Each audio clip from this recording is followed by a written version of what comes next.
The marketplace of Kepler station buzzed with the usual cacophony of interstellar commerce. Vendors from a dozen worlds hawked their wares while translators chirped in the background, converting the babel of alien languages into something resembling universal understanding. The air hung thick with exotic spices and the metallic tang of recycled atmosphere.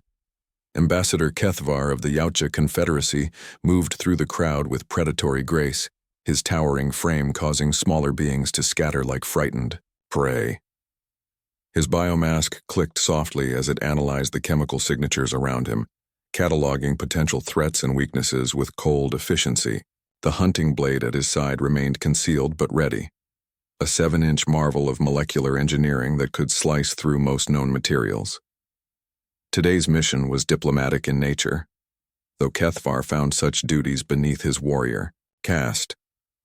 The Confederacy had sent him to negotiate mineral rights with the local human administration, treating it as a routine matter. After all, what could these soft, pink-skinned mammals possibly offer in resistance? The intelligence reports painted a predictable picture. Humans were new to the galactic stage, barely 2 centuries since achieving faster-than-light travel. They possessed no natural weapons, no protective carapaces, no venom sacs or acidic secretions. Their home world of Earth sat in an unremarkable system, notable only for its moderate climate and abundant water. Most galactic powers considered them a curiosity at best, clever enough to reverse engineer stolen technology, but lacking the physical prowess to pose any real threat. As Kethvar approached the designated meeting point, a disturbance erupted near the central plaza. Shouts echoed in multiple languages, and the crowd began to surge in panic. His biomask immediately identified the source. 3 Zelkan raiders had cornered a group of civilian traders, their plasma rifles trained on trembling victims. The Zelkans were notorious pirates, their chitinous exoskeletons making them nearly impervious to small arms fire.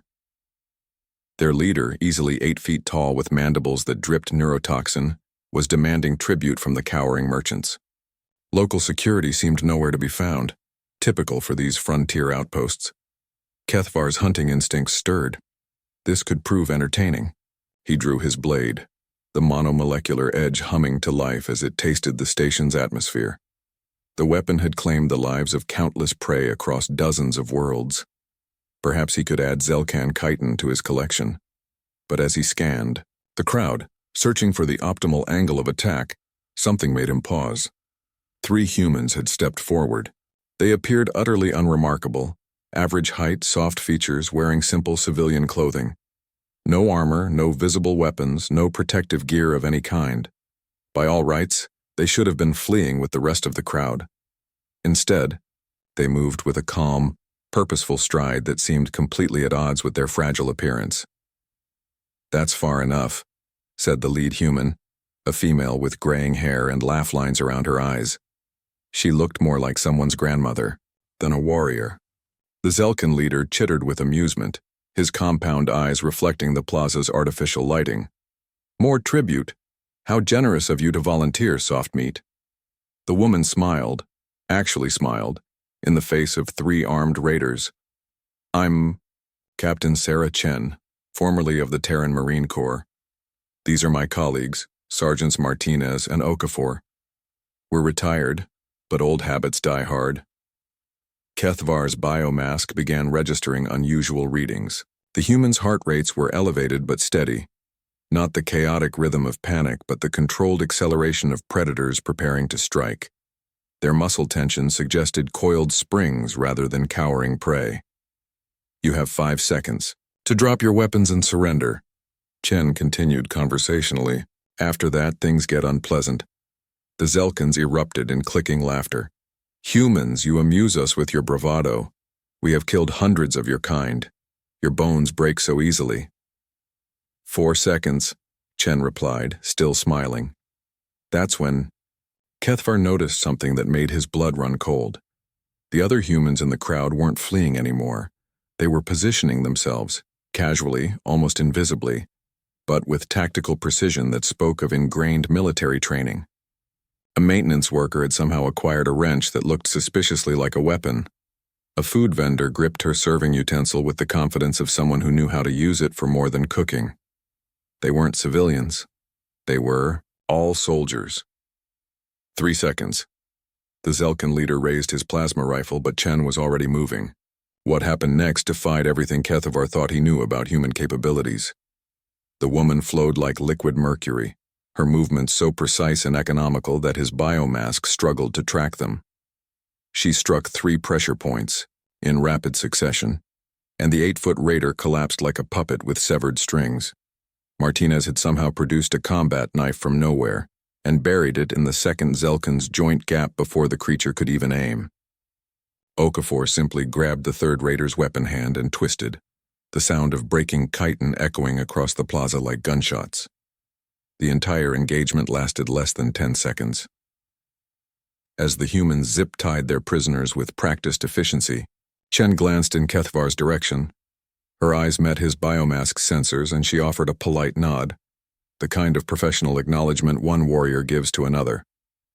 "Excuse me," she called out, approaching with the same casual demeanor she'd shown while dismantling 3 armed raiders.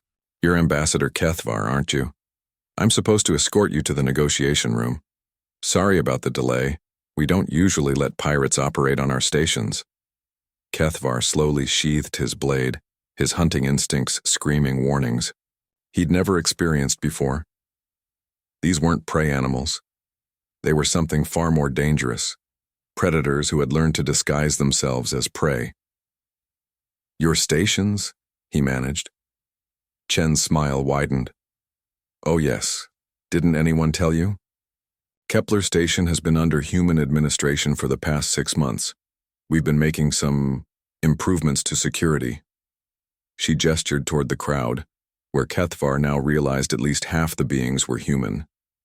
Mostly retired military, looking for civilian careers. Amazing how many of us there are. As they walked toward the administration center, Kethavar's mind raced. The intelligence reports had been catastrophically wrong. Humans weren't weak prey animals stumbling through the galaxy. They were apex predators smart enough to let everyone else underestimate them. The negotiation suddenly seemed far more important than a simple mineral rights discussion, and Kethavar, for the first time in his hunting career, felt like the one being stalked. Behind them, the crowd returned to its normal bustle, as if 3 armed raiders being subdued by grandmothers and shopkeepers was just another day on a human-run station, which Kethavar was beginning to realize it probably was.